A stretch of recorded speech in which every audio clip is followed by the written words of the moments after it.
Eto po, pinapakalat ngayon sa social media. Bigyan natin ng komentaryo. Pero bago natin simulan, papangunahan ko na po kayo. 100%, 1000% fake news to. Anong sabi? Ito kumakalat, ginamit pa ang GMA. Hindi natin alam kung GMA mismo nag-post niyan or ginamit lang ang pangalan ng GMA.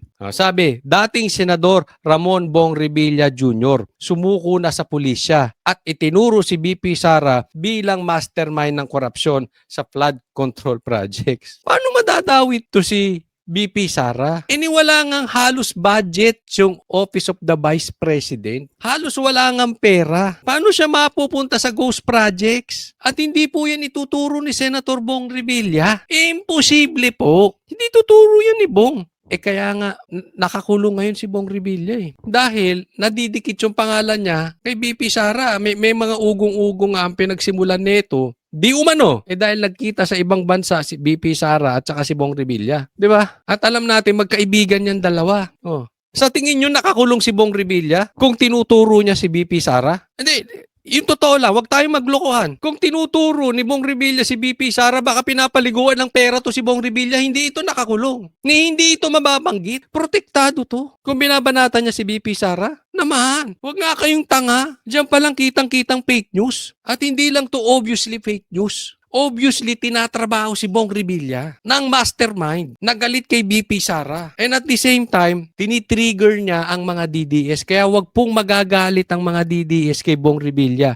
Fake news ito. Hindi ito sasabihin ni Bong Revilla, itaga nyo sa bato. Tinitrigger niya. Yung galit. Sige, syempre, alam naman natin. At even yung mga kalaban, alam nila kung gaano kalakas si Sara. Alam nila ang crowd ng DDS. So, para atakihin siya. Isipin mo na, yung mga kalaban niya sa politika, binabanatan siya. Pati DDS, babanatan pa siya. Dilubog talaga si Bong Revilla. So kahit walang ginawa, alam naman natin, pag media ng media yan, kahit hindi totoo, pag paulit-ulitin yan, nagmumukhang totoo. Kaya ito obviously, ito'y isang trabaho na si Bong Revilla ay pinapatrabaho. Di lahat galit sa kanya. Ang kalokohan sobrang napaka-imposible na magkakaroon ng ghost projects si BP Sara. All the more, siya pa ang mastermind. Ang tanga. Tingnan mo si BP Sara, ang baba ng confidential funds, siya ang kinasuhan, siya ang pinapa-impeach. Tapos siya pa ang mastermind ng flood control. Sino bang may hawak ng budget? Di ba yung administrasyon? Yung sinasabi ko lantaran na itong pantatarantado sa atin ng mga ito. Mga animal talaga yan. Kaya mag-iingat po tayo. Okay? Yan po ang style nila. Magpapasok sila ng kunwari Maka-Duterte, Maka-DDS, na vlogger, pero hindi mabanatan si Tambi. Mag-iingat tayo sa ganun. Yan ang style nila. Style nila pag awa-awayin pa tayo mga DDS. Kaya tayo mga DDS, hindi dapat tayo nag-aaway-away. Magkasundo-sundo tayo. Alamin natin. Sino ba yung hindi kayang